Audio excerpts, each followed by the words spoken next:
estás otra semana más. Estamos ya a las puertas del otoño y yo he de reconocer que el otoño es mi estación favorita. Aquí en Valencia el otoño pues tiene unas temperaturas muy cálidas, muy agradables. En general el otoño invita al recogimiento, a estar en casa, mantita, sofá y buscar esos huequecitos, esos tiempos muertos para agarrar un buen libro y disfrutar. ¿Qué os traigo hoy? Pues esas recomendaciones ideales, esas lecturas propicias para la estación que vamos a inaugurar para este otoño. Pero antes, si todavía no os habéis suscrito, dadle a suscribirse, le dais a la campanita si queréis que YouTube os avise cada vez que subo contenido nuevo, a la manita si os gusta o a compartir si pensáis que le puede interesar a alguien más. Dicho esto, empezamos con las recomendaciones. La primera obra que os traigo es una obra muy especial. Para mí, tardé muchos años en llegar a ella. Sin embargo, es una obra muy conocida, pero ocurrió algo, y es que la película ensombreció el libro. Estoy hablando de Lo que el viento se llevó, de la escritora Margaret Mitchell.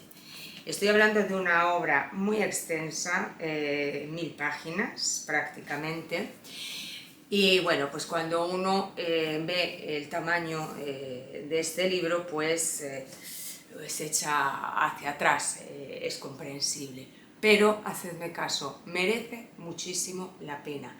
Sí, la película triunfó y era interesantísima, una grandísima película, un clásico que todo el mundo hemos visto, y aquellos que no lo han visto la deben de ver porque es estupenda. El libro, me atrevo a decir que todavía es mucho mejor. Bien, esta obra fue escrita en el año 1936, es uno de los libros más vendidos de la historia, un clásico de la literatura de los Estados Unidos, y es, junto a su adaptación al cine, como he dicho anteriormente, en el año 1939, uno de los mayores iconos y mitos de la cultura universal. Es un drama romántico, como bien todos sabemos. La novela gira en torno a la historia de una joven de una familia sureña, Scarlett O'Hara, en la época de la Guerra de la Secesión. Scarlett pues es una mujer, una jovencita caprichosa, egocéntrica, superficial. Parece que se vive en un mundo idílico, y así nos lo proyecta la autora, hasta que estalla la guerra. Una guerra de la que todo el sur de los Estados Unidos se siente orgulloso, una guerra necesaria y que presienten ganada. Sin embargo, la guerra supone una catástrofe para la sociedad sureña y una decadencia absoluta. Resulta divertidísimo cómo la autora narra los hechos con una habilidad portentosa. Insisto, es un texto espléndido, es un texto portentoso, es un texto que, para tener la capacidad de mantener al lector pendiente con ganas durante 1000 páginas, ya tiene que ser hábil. Y a la vez nos descubre el pensamiento de la protagonista, esas reflexiones extremadamente prácticas, insensibles, muchas veces cómicas, porque te hacen reír, por momentos una suelta carcajadas, porque por la capacidad que tiene la autora lo vamos a descubrir hay poquito de comenzar la historia.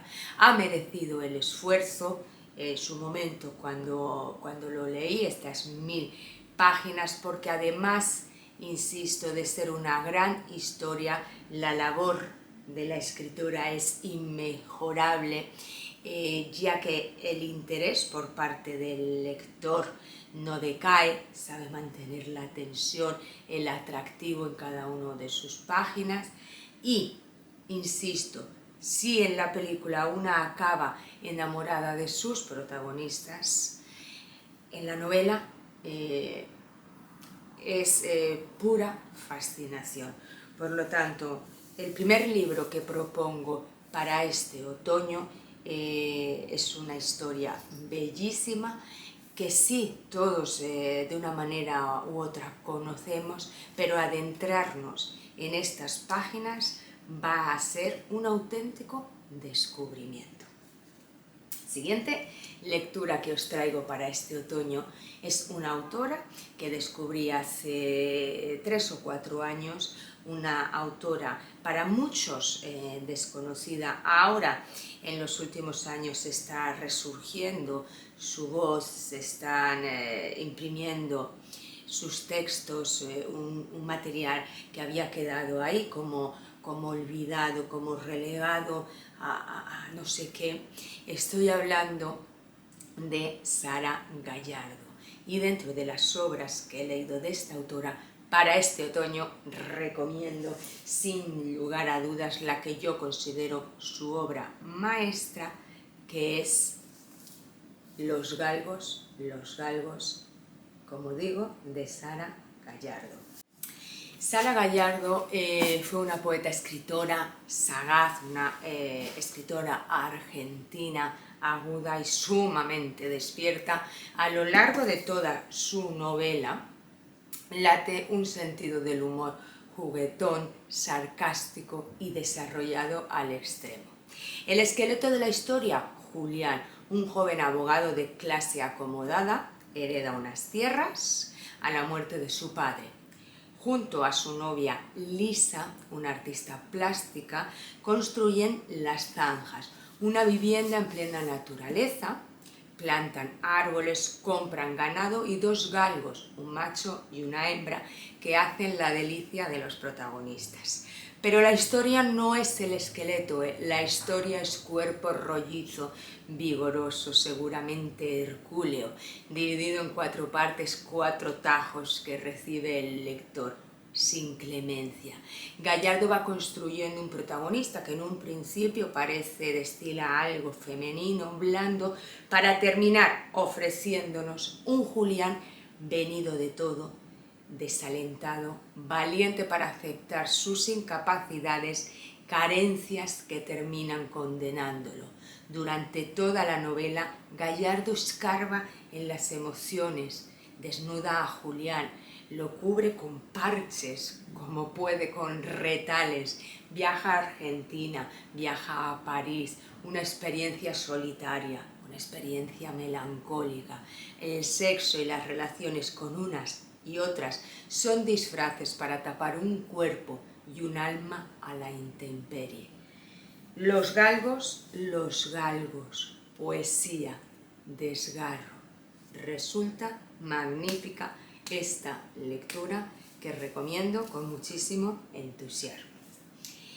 Siguiente obra muy propicia para este otoño, cambiamos de género, no podía resistir la tentación de traer un ensayo, en este caso una autobiografía. Me gustó muchísimo en su momento, hace ya como pocos 5 años largos que la leí. He de decir que descubrí a un escritor brillante, portentoso. Luego leí otras obras de Stefan Zweig y yo os traigo El mundo de ayer, memorias de un europeo. Bien, esta obra no es como parece. Cuando nosotros hablamos de una autobiografía, esperamos que el escritor se desnude y se abra en canal y nos ofrezca lo que así ha sido su vida, incluyendo sus amores, sus intimidades, sus fracasos, sus éxitos. Bien, aquí se parapeta en El mundo de ayer, memorias de un europeo. Y es aquí donde centra todo el contenido de este libro. Stefan Zweig nos muestra una vida ordenada, colmada de cultura en una Austria tranquila e idílica anterior a la Primera Guerra Mundial. Es una memoria en todo momento contenida a nivel sentimental. No dice nada de sus matrimonios. De hecho, como he explicado, el añadido de Memorias de un Europeo sí que justifica el contenido, lo que encontramos en el interior, ya que es su vivencia en el periodo de guerras y entreguerras, siendo judío, lo que nos narra en este texto. Resalta los últimos días de Austria-Hungría bajo el emperador Francisco José I de Austria, incluyendo el sistema educativo y la moral sexual de la época. Describe también la estabilidad de la sociedad vienesa, centro cultural en ese momento. Añora con mucha fuerza la fe en el ser humano que desaparecerían para siempre en las trincheras de la guerra. Detalla la carrera profesional de él como escritor, sus relaciones y la admiración por ciertos personajes. Es un hombre completamente desinteresado de la política y amante siempre y por supuesto de cualquier arte. Zweig fue un pacifista comprometido. Le afectó que la resistencia de Hitler quedara justo al otro lado del valle de su propia casa, a las afueras de Salzburgo.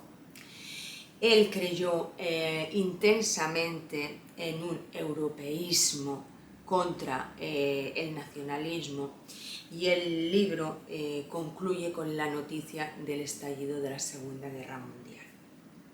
Es un libro muy interesante, es un libro muy reposado, muy bien escrito, y que si os animáis lo vais a disfrutar muchísimo. Esta es la tercera recomendación. Siguiente recomendación para este otoño, otro ensayo. Este ensayo lo he recomendado mucho, no en el canal, que también en alguna ocasión lo he recomendado, sino a título particular, a conocidos, a amigos, y yo he de decir que lo recomiendo porque a mí me gustó muchísimo, aprendí muchísimo además con este texto.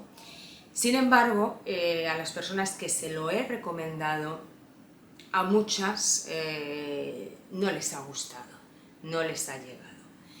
Yo lo recomiendo, insisto, porque a mí me parece que la autora realiza un grandísimo esfuerzo, un trabajo sublime. Estoy hablando de El infinito en un junco, de la zaragozana Irene Vallejo, una escritora contemporánea nacida en el año 1979, doctora en filosofía clásica y que centra su labor en la investigación y en la divulgación de autores clásicos. Es un texto donde ella vuelca todas sus investigaciones, sus estudios, pero además intercala pasajes de su infancia, pasajes personales e íntimos. Además confiesa en unas páginas que ella en la niñez, en la escuela, sufrió bullying por parte de sus compañeros. Nos comparte la bellísima relación que tuvo de niña con su padre, hombre que la adentró en el mundo de las historias, en la lectura, y esa compilación de temas más serios, más didácticos, y esa entrega íntima, pues a mí me hizo disfrutar muchísimo, insisto, y sobre todo aprender. Aquí nos encontramos, bueno, pues la autora desarrolla la historia de los libros y de las bibliotecas. Sin embargo, como digo, va más allá porque nos ofrece un recorrido intimista y una recopilación exquisita pues, de su amplísima formación y su profundo conocimiento. Es un conjunto muy elegante y muy dinámico, uno no cae como lector en el tedio. Hablo a título particular lo que yo sentí. Luego existen reseñas cinematográficas y literarias que asoman intercaladas a lo largo de la narración. Esto resulta también muy entretenido. Además de hablar, bueno, pues, de temas que para muchos son desconocidos, utiliza un lenguaje tan asequible, un lenguaje tan claro que no existe dificultad alguna, y reflexiona sobre lo que pasó y cómo nos afecta ahora en el presente. Esta obra fue Premio Nacional de Ensayo en el año 2020 y cuando salió a mí me suscitó gran interés, lo adquirí en cuanto pude y de verdad que es una lectura que disfruté y además es una lectura que voy a volver a realizar en breve. Sabéis que sigo con el ciclo de relecturas. Esta no va a ser de las próximas porque ya he elegido las 2 o 3 siguientes. En breve os comunicaré cuáles son, pero este es un libro, insisto, que me apetece volver a él porque es un libro que tantas veces como una lo lea, continúa ampliando conocimiento y eso me parece que es, no sé, el meollo de la cuestión cuando una se propone la lectura de un ensayo. Y siguiente lectura que os propongo para este otoño son 2 lecturas de la misma autora, pero me parece que podría recomendar una de ellas, pero me parece que como además son bastante breves, interesa leerlas en conjunto. Estoy hablando de Elena Ferrante, la misteriosa Elena Ferrante, y El amor molesto, propongo en primer lugar, y después Los días de abandono. Bueno, las portadas, no sé si se aprecian, son preciosas, son divinas. Esta es la de Los días de abandono. Evidentemente son mujeres las que aparecen en la portada, mujeres con una belleza quizás melancólica y yo creo que ya nos está indicando de qué va todo esto. En El amor molesto, que es esta obra de aquí, se abre con una escena desoladora, está narrado en primera persona por Delia, que es la protagonista, y nos desvela que el día 23 de mayo, día de su cumpleaños, pues su madre aparece muerta en el mar, pero además aparece muerta de un modo muy peculiar, aparece con una ropa interior puesta, inusual en ella, una ropa interior con encajes, con demasiada floritura, algo a lo que su madre no acostumbraba. Entonces es la hija, Delia, la que se embarca en la reconstrucción de la vida de su progenitora, a averiguar qué esconde qué hay escondido tras lo que ha sucedido, tras lo siniestro del caso. El viaje de Delia es un viaje oscuro, es un viaje lento, es un viaje misterioso. Está narrado bajo la intimidad de la primera persona, pero además bajo una intimidad añadida especial, obra de la casa de la autora, ¿no? De la mano de la autora. Comparte la singular relación que tuvo con su madre, mezcla de la admiración y del odio.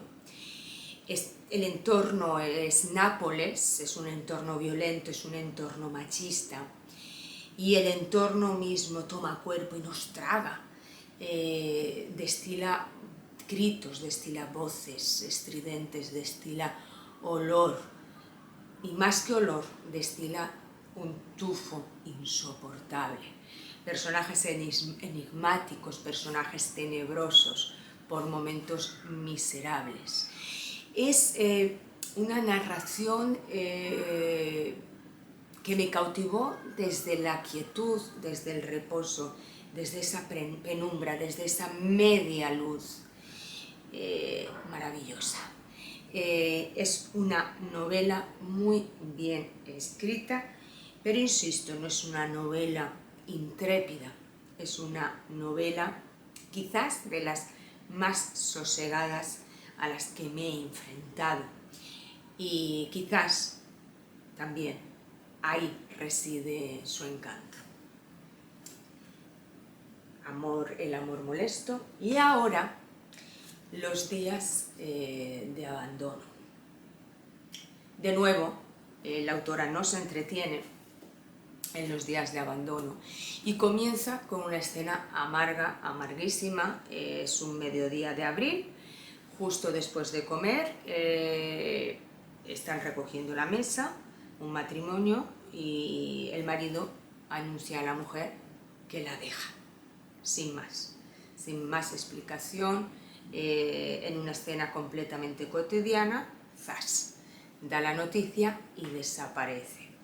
Y ahí se queda Olga, la protagonista, con 2 hijos pequeños, un perro gigante, que si no recuerdo mal fue capricho del marido, y olvidada completamente por este señor con el que ha compartido su vida y que de repente se larga. Está también narrado desde la intimidad de la primera persona. Vemos cómo Olga cae en un abismo delirante, víctima de la histeria, de la desgana, de la tristeza, de la incapacidad. Se siente completamente perdida e inútil. Acompañamos a la protagonista en una verdad que nos va escamando poco a poco, nos va levantando ampollas en la piel y nos deja sin protección alguna. Salvando la diferencia, me vino al recuerdo una obra también bellísima de otra autora, de Simone de Beauvoir, La mujer rota. Me vinieron así como recuerdos, ¿no?, de cuando yo realicé esa lectura. Es una escritura, la de Elena Ferrante, en estas 2 obras, desde la verdad. Es una escritura efectiva y es una escritura sin vergüenzas. Dice lo que tiene que decir y lo hace maravillosamente bien. Y con esta recomendación ya sí que me despido.